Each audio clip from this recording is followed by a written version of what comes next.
isang kilalang manunulat at isang kolumnista.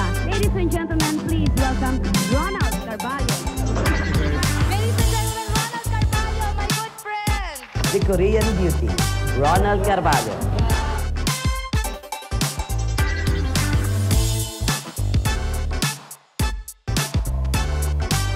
Direct Kwentuhan with Ronald Carballo. Hello everyone! Ronald Carballo here. Ito po ang Direct Kwentuhan. As usual, kasama ko ang aking YBR production team at ang aking very special guest. Narito po kami sa tahanan ng Direct Kwentuhan with Ronald Carballo, ang napakagandang L'accent Hotel sa Timog Avenue, Quezon City. Ngayon po ay narito kami exactly ng aking bisita sa Conference A.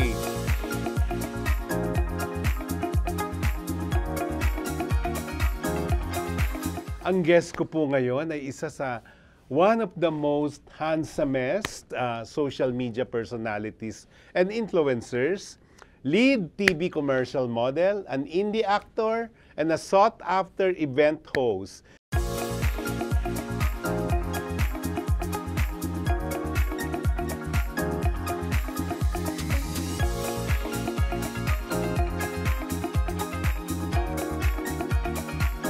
CJ Reyes! Hi, Direk.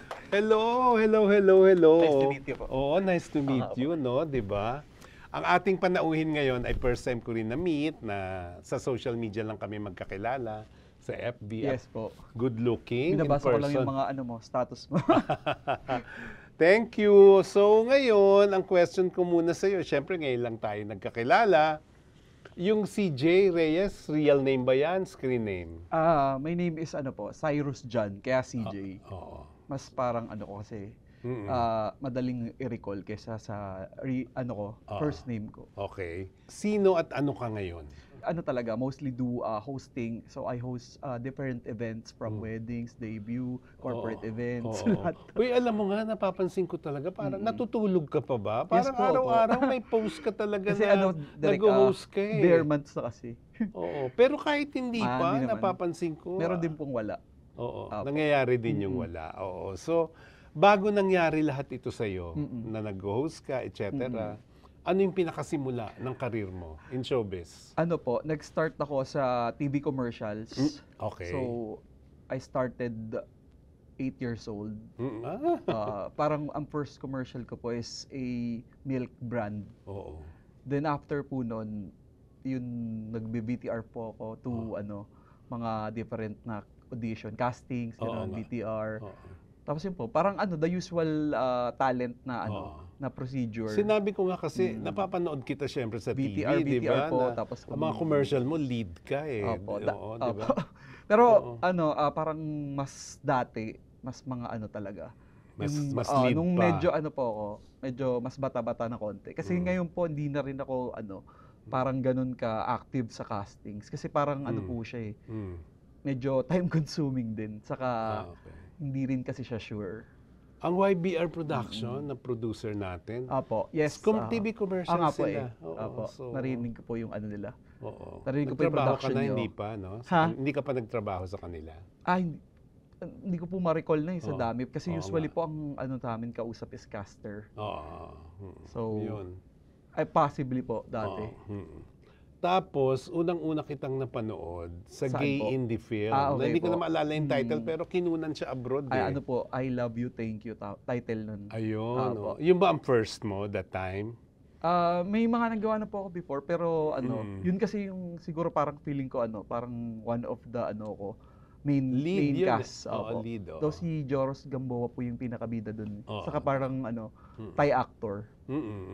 So marami kang ginawang indie film na? Hindi naman po indie, like mga mainstream films. Pero usually kapatid ako ng bida. Sa Regal po marami. Okay. Oo. Kapatid po ng bida. So I did some movies. Kasama ko po si Tom Rodriguez. Okay. I played his brother. Tapos may nagawa rin po mga po siya, parang support roles. Oo, at Opo. least, di ba?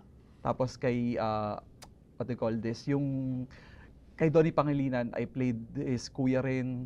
Mga mga yun, mostly Regals. Kaya pala sa movies po. saka mainstream, di ba? Apo. Di ba? Pero open ka pa rin gumawa ng BL movie sa panahon ngayon. Okay lang naman po ako sa lahat ng opportunity. Mm-mm.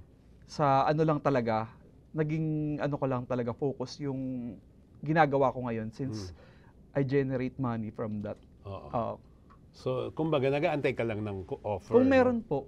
Oo. Pero ano talaga ako, nakafocus po ako. Kasi ano rin kailangan mo rin kasing mamili. Kasi syempre pag nakafocus ka sa isang bagay, mas excel ka. Tama. Unlike kung gagawin mo, lahat aanuhin mo, tutuhugin mo, Oo. wala kang maaano. Parang for me, wala kang, makukuha. hindi ka mag-grow. Oo. Kung magbi-BL role ka, hanggang saan ka? Actually, yung ginawa namin BL, hanggang ano lang po yun. Yakapan lang talaga yun. Yakapan. Di po talaga di po Oo. talaga like yung the usual ngayon na may Kompleto. may lips to lips talaga, may Oo. mga talaga yung Sex scenes. hubad talaga. Oo. Hindi ko na po kaya. Hindi mo kaya yun. Oo. Maski dati rin po di ko kakayanin. Saka po yun nga, kasi syempre pag nagka-casting ka nga po, Oo nga. ano rin po siya, parang kumbaga minus points ka na. Ginusto mo na talaga mula bata ka na maging artista ka rin? Hindi naman po like yung sobrang-sobra, pero gusto ko talaga yung mag-commercial.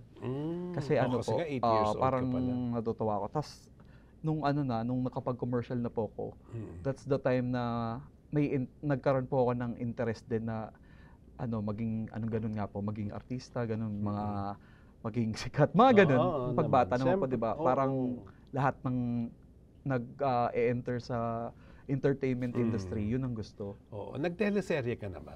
Meron po mga mga support roles din. Support roles din. Tapos mga MMK. Oo. I did yung Please Be Careful with My Heart. So kung may given a chance, sinong mga gusto mo makasamang artista? Mga nagagalingan ako sa ngayon, sila Kyla Estrada, sila Barbie Protesa, tama tapos ka. sa naman po, sa mga senior actresses, sila Jody Santa Maria, yan, sila Miss Marian Rivera. Aware ka, no, na kung Opo. sino yung magagaling na pwede opo. makasama, no? Talaga, sila pa rin yung kasi nag-stand out, though ang dami ng bago. Sa dami ng ginawa mong TV commercial, may mga nakasama kang malalaking artista. Meron po, Sino, marami halimbawa? po. Miss Marian Rivera, Oo. Sino pa? Isa Calzado, Luis Manzano, Miss Chris Aquino. Oo. Dami nga, Opo. no? So, kumusta sila katrabaho? Okay naman po. Gano'n ka okay? Mababait naman po. So, sa lahat ng ginagawa mo, hosting, acting, TVCs, anong pinaka-favorite mo? Ngayon po is hosting talaga. Hosting po. Kasi parang yung acting, medyo na rin ako. Kumbaga siguro parang feeling ko na ko na siya na-experience ko na siya. So, ang acting po kasi kumbaga para kang, what to call this, parang laging back to I mean, hindi siya standard kasi yung ginagawa mo . Okay. So, nagde-depends po kasi yun.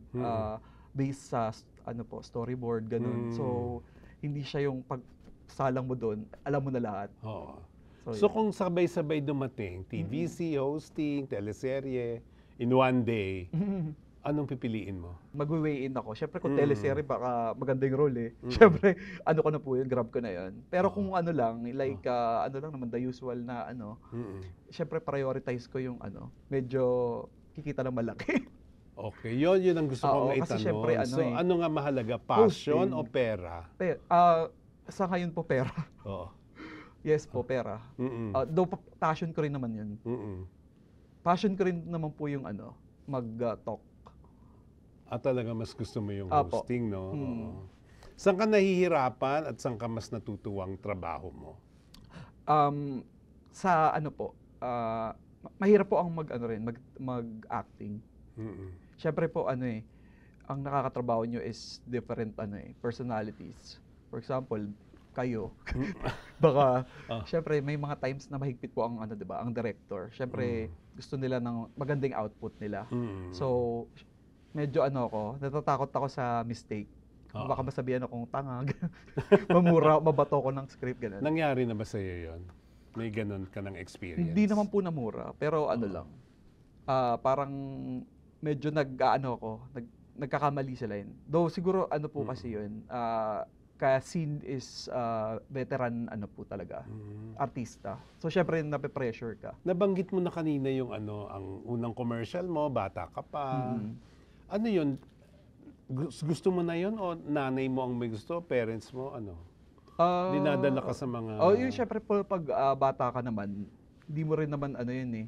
Hindi mo rin kumbaga kontrolado. Syempre dadaling ka doon, gagawin mo. So parang ano na, parang nung nakuha ka na, parang sabi mo gusto mo talaga yun. Nung nakapag-shooting na. Pero ano parang na yun, masaya. Curious ako, ano experience ng batang commercial model? Siyempre, hindi ka pa nakakabasa, Hindi ko po no? siya, kumbaga, hindi ko pa po siya alam na trabaho siya o gano'n. Basta sabi lang, parang lalabas daw sa TV, gano'n. Though ano po yun talaga, commercial po yun. So parang, siyempre na-excite po. Excited. 8 years old Tas ka. parang, pero wala po akong alam nun like kung magkano yung makukuha, walang ganun. Kumbaga parang pupunta ako doon just to to act. Parang naglalaro Alam ka ko po lang, na lalabas sa TV yun, ganun lang po yung alam ko. So nung nalalaman mo na nga na kumikita ka na sa commercial, ano nang nasa isip mo noon? Ano po, gusto ko makakuha ng makakuha. Kasi syempre the more na na-approve ka, the more money. Apo. So, di ba syempre sa looks mo, lagi ka na-approve?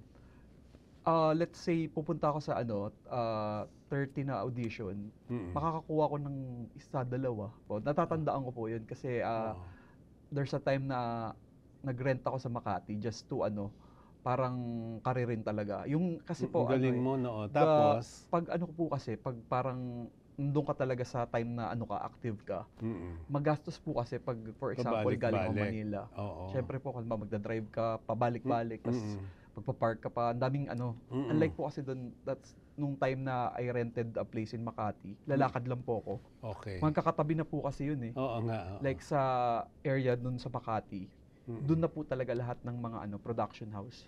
Pero sabi naman kasi pag commercial, di ba, hindi naman sa hindi ka nakuha dahil hindi ka pwede. Apo. Nasa character na hinahanap Yes po. nababagay dun sa product. Ganun. Kaya po rin, every time na nag-VTR ako, hindi ko siya like, ina-expect. Kinakalimutan ko na siya. Parang kung tawagan ako, di tawagan ako. Oo nga. Anong pinaka-memorable sa'yo na ginawa mong TV commercial? Ano po, Pwede mo i-name yung product. Dato Puti. Bida ka doon. Po, kasi yun eh. Mga anim na po siya, series. Okay. Parang story po siya. Okay. Yun. Po kasi yun, parang malaking bayad. Malaking bayad. Oo nga, kung Opo, series, yun. diba? Series po siya, 6. Tapos parang po, Lumen nung araw. po, no? tas parang may ginawa po ako for Wyatt. Po siya kasi parang anniversary ad. So may mga billboard po yun, mga ganun. So yun po yung mga memorable sa akin. Yung pag-host, pinag-aralan mo ba yan? O God-given talent lang? Hindi po. Nag-start naman po ako for hosting. Actually, when I was in college, I used to host mga university event. I think the first event that I hosted was for a debut of parang common friend. Then pa po yun, like wala naman ako sinabi nun na kung magkano, ganun. Parang nagbigay lang sila. Pinost ko po yun, then I received some inquiries. Oy, nag-host ka pala, ganun. Tapos parang iisip ko, pwede ko siyang gawing source of income. Tapos after that, rin po ako, nag-search ako ng more parang learnings. So I enrolled with a hosting workshop, mga public speaking. Para mas ko po siya, mas enhance ko pa po siya. Kasi parang feeling ko that the events industry, that you're parang engaging with different people. Some of them are diba, high profile, ganun. So, nag-decide ako na mag-invest din. Nag-host ka na ng event affair ng politiko? Yes po. Hindi po siya specific to a parang single politician. It's a party. Hindi campaign period, hindi. Kampanya po 'yun, pero host lang po ako. Okay. Pero po ako, host lang naman po ako. Okay. Curious lang ako. Kunwari ikaw ba may standard rate o iba-iba, bawat event iba-iba? Opo. Po kasi mas maraming considerations for giving rate. Okay. Syempre first is kung sino yung client. Tapos po the duration of the event, the number of guest, venue, kung dito lang siya sa Manila or sa province, mga ganun. Depende po siya nagbabari. Pero I used to work with mga productions na para kumbaga yung suki, lagi ka nila kinukuha. So, syempre may mga ka na, may mga peg rates ka na. So, dun nagbe-base talaga. Pero may binibigay pong rate card. So, kung naman, mag-a-adjust naman. So may na-host ka ng party ng contractors? Marami naman po, pero hindi contractor ng flood control. Talaga. Contractor kasi sa general term eh. So, hindi. Every contractor ng ibang produkto. At this point, pag may kumuha sa yung gano'n, Ay, syempre hindi po. Talaga? Ngayon po, syempre hindi. Ayaw ko ma-associate sa gano'n. Pero po kung naman, like wala namang issue gano'n, I'll accept it for work. So, sa ngayon, wag na natin isali yung film kasi alam ko yan. Ano mas lucrative, yung TVC o hosting? Well, depende po sa kasi yun sa project eh. I can't say that TVC is lucrative. Since TVC kasi, they decide what you will get. So, hindi mo pwedeng sabihin, ganito yung rate ko. So, sila yung nagde-decide nun. Kung gusto mo tanggapin, di mag-audition ka. Sa hosting kasi, I decide my own. So, ang ko lang kasi doon, ang parang pinakagustong part ko is the exposure. Syempre, makikita ka, endorsing a product, gano'n. Yun yung best part doon. Personal naman, so anong buhay mo as CJ? You live alone ba? Nasaan ka? Currently po, I live alone. Pero malapit lang po ako sa house ng mother ko. So, nagkikita mo kami lagi. Yun naman po. Then, work. Because wala naman din akong family pa and I'm single. So dahil nakikita ko nga sobrang busy ka, paano nagsisimula at natatapos ang araw ng isang CJ Reyes? Kasi po, aside from hosting, I do contents. 4 years ago, I started doing TikTok. Then, I just post some mga nonsense stuffs. Then, I used to kasi parang vlog mga products. May isa ako sa skincare, mga ganun, mga clothes, mga anything. So, after po nun, nakakuha ako ng parang following. So, hanggang ngayon, ginagawa ko siya. I do contents yun. Sabi mo single ka. So, happy ka ba being a single person? You have the freedom. Siyempre, you have the time freedom. Okay. Nagagawa mo yung gusto mo. And siyempre, kung may mga ka pa, parang mga ini-aim, mas madali mo siyang nagagawa kasi you have your own time. Kailan ka huling nagkarelasyon? Medyo matagal na po, like 6 years ago. So, wala kang natataypan ngayon or nagpaparamdam sa'yo? As of now po, hindi ko rin siya parang priority because, syempre yung mother ko, parang ko rin talagaan ko. Talaga? If I have free time, I use to go with my mother na lang. Paano ba magmahal ang isang CJ Reyes? Wala, parang medyo sobrang opposite ng personality. If in my field of work, I used to talk a lot. Parang sa naman, relationship side, medyo hindi ako masalita. Siguro nga dahil parang may pagka introvert, ganun. Pero nga po, 'di ba? Parang ironic niya because my work is to engage with people, to talk. Pero naman, nakikipag-usap na po ako, pero hindi ako yung like may confidence na to open a conversation agad-agad. Anong first priority mo? Itsura o gali sa nagugustuhan mo? Siyempre ugali. Sobrang ganda niya kung attitude naman, 'di ba, mapangmata. Paano nun, 'di ba? Paano paggugustuhan ng ganong klaseng tao? Anong pananaw mo sa relationship? Live-in o kasal?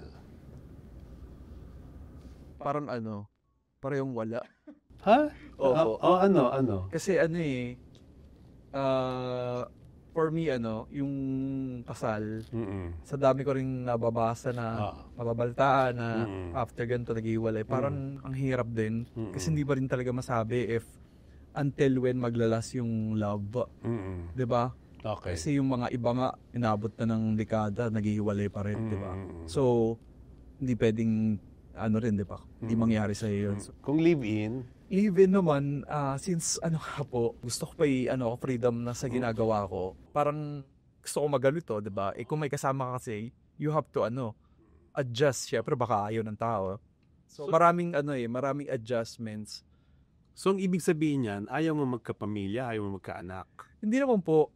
Ngayon lang kasi, nandito ako sa phase ng ng ginagawa ko na gusto kong gawin hanggang kinukuha ka, di ba? Kasi time will come that mag-age ka. So, hindi na ganun yung opportunity na papasok sa'yo. So, the best is to maximize kung ano yung pwede mong gawin. Which is, I think, ma-restrict if meron kang nasa relationship ka. Sa lahat ng trabaho mo, lahat yan prone sa indecent proposals. Paano mo hinahandle? Pagpata ka kasi, akala nila like kailangan mo ng pera, mga ganun. Since, ewan ko, ako naman parang I publicly post na nag-work naman ako talaga ng araw ng madalas. I have work, so kumikita naman ako. So I think hindi nila iisipin na desperado ko to parang ibenta yung sarili ko. Pero meron po syempre. Usually sinasabi pag ganun? Wala, parang yung parang labas daw gano'n. Mag-meet to. Ganun lang po dati. Pero dati po mas mas malala. Syempre pagpata, mas yun yung mas may talaga. May offer. Bata ka pa naman, ilang taong ka na ba? Ngayon po 30. 30 ka lang. Pero dati nung mas bata, yun po yung talaga. Yun yung mga time na makakakuha ka ng ganun. Na talagang po, yung alam niyo na. Pa-offer ka ng something in exchange of money. Ano yung hindi mo matatanggihan? Kunwari, na indecent offer. Hindi ba tatanggihan? So, Rolls Royce. Na may payo. Na may payo. Oh. May mga parang offer na like they'll ask you to go with them to eat. Kung kain lang, okay lang. Parang gusto yata nilang companion. Okay. So that's why willing silang mag-spend ng money, 'di ba? Just to talk with someone. Para for me, but nga naman ako tatanggi, 'di ba? Kung pag-uusap lang naman. I love conversations din, no? But walang sex. Yun na hindi ko sinasagot. Magkano ka, ganyan? Ganon. Sanggapin, chuchuchu, ganyan. Dati po yun. Anong stand mo na maraming celebrity, I'm sure aware ka naman na matagal nang nachichismis na gay or lesbian, na hindi umaamin. Their own story to tell. Kung ayaw nila, di wag. No?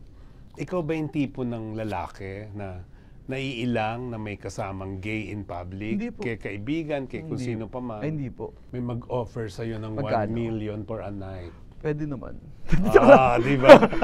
For a night ba? Ano pong gagawin? Siyempre, alam mo na yun. Oo. Okay lang. Basta sa Laksen. Uy, thank you. Opo, Napaka-sport mo sumagot. Ang ganda ng ating kwentuhan, di ba? Pero dahil dyan, bibigyan kita ng chance. Sabi mo nga, pina-follow mo rin ako sa FB, no? So, tanungin mo ako ng isang tanong. No holds barred, sasagutin ko. Sige. Oo. Para sa'yo, sino ang artista na parang ang daming project pero hindi deserve? Ay, magbanggit ka ng name. Hindi kasi dapat. Hindi! Mag-yes ako kasi hindi ko alam. Ayaw mo magbanggit. No! Parang Hindi kasi hindi ko maiisip kung sino. parang lang direct. Ito, parang ang dami yung mga project sa TV pero parang sinasabi, ba't ang dami yung project, hindi naman siya magaling. Mas maraming magaling. Parang ganun. Kasi, Eto na lang, sige, para sige masagot ko yung tanong Okay mo. po. Sinulat ko na to, pinost Sige, ko na sige. to, yung kunwari yung Jack Roberto, kasusulat ko yun. lang yan di ba? Opo. Good looking, magaling umarte, pero hindi binibuild up ng GMA. May mga binibuild up na walang karapatan. Yun po yun. O yan ang Sino yung walang karapatan? Siguro. Yun yung gusto kong malaman. Yung walang karapatan, ang dami nila. Yung nakafocus sila doon, pero ang merong dami iba nila, silang, ang dami nila. meron silang ibang existing na dapat ito yung inaano nyo. Kasi alam ko may eye ka for Ako feeling ko yung Alden talent. Richard, sikat siya, oo. Pero mas maraming deserving na i-build up kesa sa kanya. Oo, ang daming mas deserving talaga. Yun. Sinwerte na si Alden kasi Opo, nauna oo. na siyang sumikat eh. Saka ano siya, gumawa rin siya ng Oo, ano talaga. pero ingay. lagi na lang puro Oo. siya, pero mas maraming deserving. Ngayon nga po eh. Ba si Barbie Fortes. Ay, may karapatan. Di ba? Magaling siya umakting Sikat, eh. magaling. Oo. Tinatag ko nga siya as siya ang bagong Maricel Soriano. Opo. Kasi comedy, drama, magaling. Kaya niya, versatile May siya. timing talaga, mahusay talaga. Yun, Oo. kaya deserve niya yung mga project. Even yung Kailin Alcantara, mahusay. Opo, magaling yan. Oo. Yung nga, sabi ko nga, sa 44 years ko sa showbiz, Mm. I know one when I see one. Opo. Alam ko kung sino ang sisikat at hindi. Oo nga po eh. Yun. At alam mo, ang ganda ng kwentuhan Oo nga natin. po eh. Meron akong ibibigay Ay, sa'yo. wow. Ito, from Inspi Studio. Ay, nice. Ayan. Thank you po. Bagay yan pag Salamat po. nag-exercise Sige ka po. lang pang Jogging. araw mo. Pang At jogging. ito, pamaypay. Thank you po. Diba? Dami na. Okay, oo. Ito naman ay souvenir ko sa iyo ng Direct Kwentuhan. Mag-cheers tayo symbolically sa iyong mga tagumpay. Ito yung sa iyo. Para maiuwi mo yan. Thank you po. Oo. So CJ, thank you for Thank you, coming Direk. at Oo nagkakilala naman. tayo ng Yes, personal. opo. Salamat at least, ano. nagkwentuhan Opo. tayo ng maganda. Salamat diba? po. Hindi mo na lang ako binabasa. Salamat Nagkita sa- na tayo. Salamat sa pag-invita. At nakita na rin kita. Opo. Hindi ko lang nakikita yung post mo na Okay, po. host ka ng host kung saan Sige po. saan. Hoy, congratulations Thank you, sa Direk. lahat. Opo, Ha? salamat. Nice meeting Congratulations you. din sa ano mo, sa show. Oh, thank you. And more cheers, episode cheers, to cheers, come. cheers, cheers. Sana sa magkaroon kayo ng ano naman. Sana ano na kayo, may na kayo, airtime na kayo sa network din. Parang Soon. hindi na uso eh. Di ba Pero uso? hindi, Malay mo malay may mo kumuha. rin. Malay mo Oo. kunin ng ibang ng network, di ba? Oo naman, di ba? Hindi Diba? naman imposible. Pero Para mas ano pa, di ba? Malaki yung ano. galing, galing. Congratulations po. Thank you CJ for coming at pinagbigyan mo kami. Maraming salamat sa aming sponsors. Ang nagbigay niyang mga regalo na yan na sa iyo from Dante Castillo of Inspi Studio. Maraming salamat sa iyo sa mga pinamigay natin sa lahat ng guests natin today. Ayan, si CJ, tuwan-tuwa rin sa kanyang cup. Yan. So, si Elmer Pacificar, of course, ang nag-ayos sa akin for today. At sa lahat ng artista today, at pati kay CJ ang pagre-retouch. So, ang pogi-pogi ni CJ talaga. So, maraming salamat. Alam niyo naman, ang Direct Kwentuhan with Ronald Carvalho. Katotohanan, walang etchingan. Until next week, I love you all. God bless you all. See you!